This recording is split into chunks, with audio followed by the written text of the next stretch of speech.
Welcome to the RSNA RadioGraphics podcast mini-series, Choosing a Career After Radiology Training. I am your host, Jason Kai from the Radiographics Trainee Editorial Board. A frequent question facing graduating trainees is, academic or private practice? Trainees today have plenty of opportunities in the booming job market. In recent years, several trends in the US have narrowed the distinction between academic and private practice, including private equity corporatization, Medicare pay cuts, and the global radiologist shortage.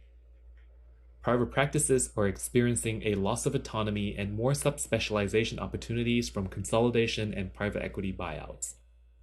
At the same time, academic centers are seeing greater volume and a need to increase revenue and productivity. Both have experienced a decline in inflation-adjusted reimbursement. Despite blurring of some differences, academic radiology remains a popular option for graduating trainees interested in education and research. Residents who decide to pursue academic radiology early in their careers can apply to programs that provide opportunities for structured training in research, such as the American Board of Radiology Home and Research Pathway or RSNA Resident and Fellow Research Grants. Conferences and networking events can also help trainees connect with mentors. Even among graduates who intend to join private practice, some choose to stay in academic radiology in their first few years as attending to build confidence and accumulate experience. Approximately 53% of radiologists in the US work in private practice.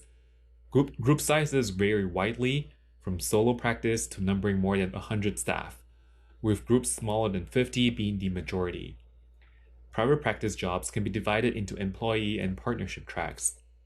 Partnership track associates invest in building the practice.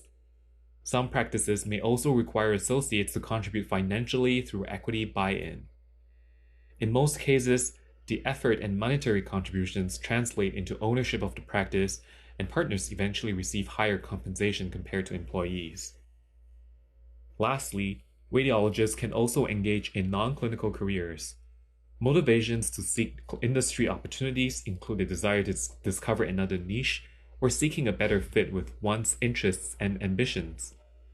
Aside from traditional jobs in healthcare administration, consulting, insurance, and pharmaceutical companies, the radiologist's skill set is also valuable in domain-specific fields such as AI, PACS development, clinical trial imaging support, and health informatics.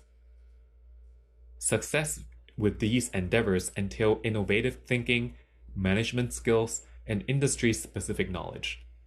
Clinical, research, and publishing experience can also be advantageous for industry roles. If feasible, one may also consider negotiating with their new employer to engage in part-time clinical work to maintain professional connections and skills. There is no standard approach to establishing a successful career. As trainees enter the job market, leveraging their unique skills, embracing the diversity of opportunities, and staying true to their values will pave the way for a fulfilling professional journey. In this podcast, we will present a summary of our interviews with 4 radiologists to help trainees make a more informed career choice, followed by excerpts of these interviews. Welcome to the RSNA RadioGraphics podcast mini-series, Choosing a Career After Radiology Training. I'm your guest host, Jason, from the Radiographics Trainee Editorial Board. In this series, we'll be talking with radiologists about career paths in academia and industry. Today, we're joined by Dr. Laura Oleaga, a neuroradiologist at the Hospital Clinic Barcelona. Dr. Oleaga will share her journey in academic radiology with us. Welcome, Dr. Oleaga. Prof. Oleaga, why did you choose an academic career? When I started as a resident, I enjoyed the process of learning and sharing knowledge with the students. And so this is why when I finished my training, I decided to stay in academic radiology. And also because engaging in academic radiology allows you to stay updated in the field, and you can embrace innovative approaches to address challenges in our discipline. And our discipline in radiology is changing a lot. And so staying in academic radiology allowed you to be involved in the development of all the different techniques. So this is why I decided to stay in academic radiology. You mentioned about your interest in education. What particular aspects of education that led you to choose this career? For me, the most rewarding is to be able to stay updated in the field.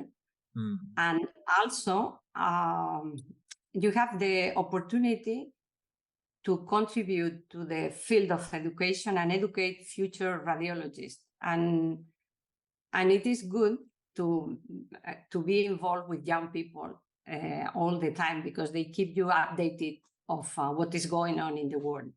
And so this is very rewarding. Thank you, Dr. Oleaga. Could you tell us about some of the responsibilities of an academic radiologist?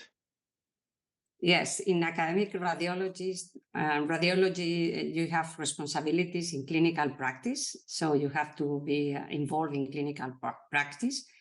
You have to be involved in teaching medical students, residents, fellows, and also in research.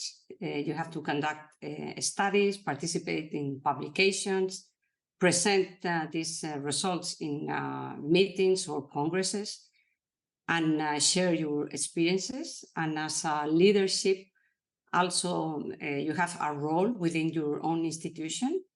And also you have to participate in national and international organizations to contribute to the field and to grow with all the organizations in which you are participating. What are some of the key skills, attributes, and mindsets that we trainees should have in order to best flourish in academic radiology? And how should we cultivate these interests and skills? So first, you have to have curiosity and critical thinking. You have to effective communication. You have to also know how to manage your time, and you have to be adaptable. So it is important to be open to the changes and to adapt to your environment, because there are different environments.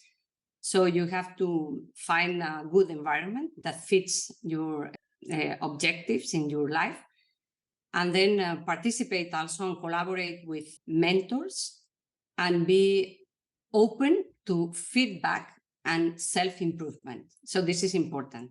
But adaptability is very important also, because you are going to find different environments, and you must be adapted to the environment in which you are participating and in the group you are working with. Is there anything that perhaps that you don't like about being in academic radiology? Not really. Not that I don't like. I like being in academic radiology, and I've been working, and I didn't decide to move from academic radiology. But it is challenging to manage the demands of clinical work and then teaching simultaneously or working in research. And this can be sometimes stressful. Yeah. But also this is part of our profession. So you have to find again a balance, and also you have to have a balance between your private life and together with your job. And so this can be sometimes stressful. How should us trainees seek out mentors?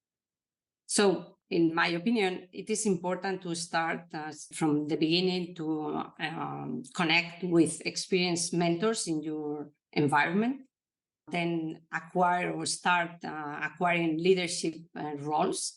You have to express your interest to your mentors that you are interested in leadership development.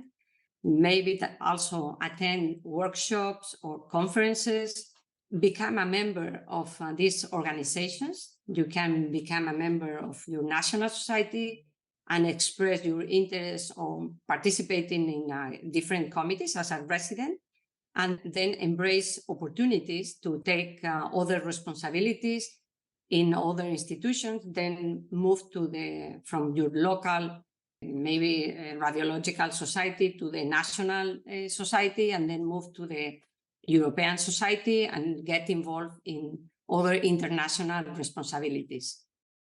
So perhaps, Prof, we get just two closing questions. What is one piece of advice that you will give to graduating trainees who are still undecided about where to practice? So first, you have to know yourself and know what are your objectives in a long-term career, and what type of lifestyle do you want, together with your family or your relatives or whoever are in your environment. And then what are your goals, or how do you want to grow in your profession, and make a decision in which type of practice you want to work. You have to decide, okay, so my lifestyle, I prefer to work in academic radiology, or I prefer to work in private practice. And in academic radiology, at the beginning, you can explore the three fields that can be in academic radiology: more clinical work, more research, and then leadership of management positions. And then decide which three of those three areas you like the best, and your attitudes or your abilities fit better with those three areas. And then you have to know your own preferences. So this is essential to really have a deep knowledge of what is your interest and your long-term career objectives. And one final question, Prof. Oleaga, what is the most challenging part of a transition from trainee to attending? So I think the most challenging part in this respect is the increasing responsibility and the need to make independent clinical decision. And also in this transition, you require to spend more time in management, in decision making, and also to the ability of handle complex cases. So this is why it is important to work in a good environment and with good colleagues, with which you can share your experience, your cases, and have their support. And so this is important, to work in a good environment with good colleagues, and that can help you in these initial responsibilities after you finish your training. Thank you, Prof. Thank you very much for inviting me to participate in this nice interview. It is our pleasure, Prof. Thanks for taking your time. In the next episode, we'll be talking to Dr. Timothy Klostermeyer, a musculoskeletal radiologist from the University of Cincinnati, about his experiences in private practice and academic radiology. So stay tuned and remember to rate, review, and subscribe.